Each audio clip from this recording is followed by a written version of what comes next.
All right, let's unpack a technology that you're hearing about everywhere, a technology that's already changing our world, 5G. I mean, we've all heard the hype, right? Super fast downloads, cars that talk to each other, entire smart cities. But behind all those big promises is some really, really clever engineering. So let's get into it and see how 5G actually pulls it all off. So the first huge leap for 5G, the real secret sauce, comes from where it operates on the radio spectrum. This isn't just a simple upgrade, it's like discovering a whole new continent of airwaves. Okay, so here's the key difference. 4G networks, they're all crammed into the radio frequencies below 6 GHz. Now 5G can use those too, but its secret weapon is unlocking these brand new, much higher frequency bands called millimeter waves. You know, the best way to picture this is to think of it like a highway. 4G is like a busy two-lane road, but the new millimeter wave highway that 5G gets to use, it's massive. We're talking like a 20-lane superhighway where a ton of data can just fly through all at once. But there's always a catch, right? That giant superhighway comes with a trade-off. While these high-frequency waves can carry an insane amount of data, the signal itself just doesn't travel very far. It's absolutely perfect for covering a small, packed area, like a stadium or a busy city square, with blazing fast speeds. And yeah, it gets even trickier. Millimeter waves are, well, they're kind of fragile. Unlike the radio waves for 4G that can go through walls, these signals get stopped by pretty much everything. Buildings, trees, even just holding your phone the wrong way. They really need a clear line of sight to work best. Which, leads to a pretty obvious question. How in the world do you build a reliable network across an entire city with signals that are this sensitive and this short range? Well, the answer is you totally rethink the network itself. Instead of those giant cell towers you see every few miles for 4G, 5G uses a whole bunch of these little low-power base stations. They call them small cells. You can stick them on streetlights, on the sides of buildings, creating this really dense web of coverage. But it's not just about more towers and new airwaves. This is where the real magic happens. The genius is in how 5G uses smart technology to manage those signals with incredible precision. Okay, this is one of the coolest parts.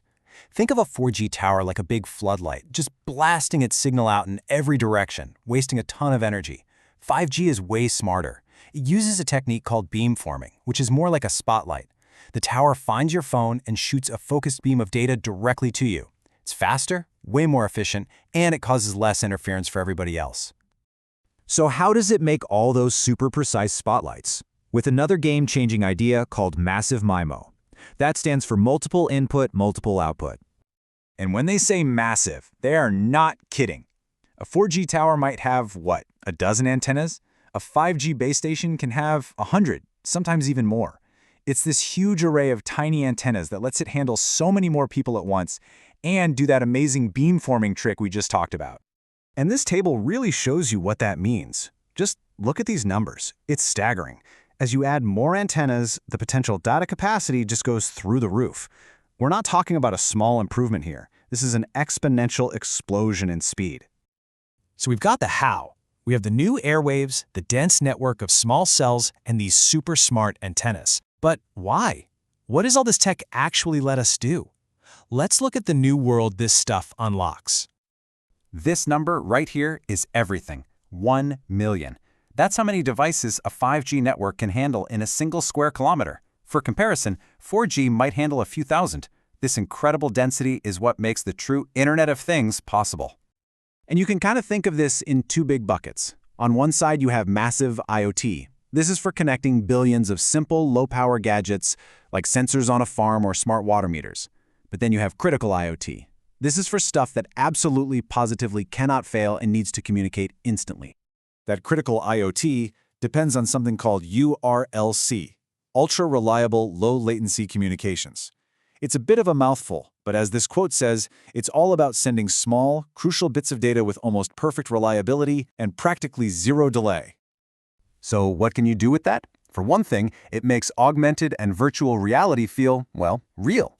By getting rid of that tiny delay, that lag, you get rid of the motion sickness and that feeling that something's off. It makes the whole experience seamless. And then you have autonomous cars. This technology is absolutely non-negotiable for them. It's what allows a car to get a signal from another car slamming on its brakes up ahead or from a traffic light about to change and react instantly.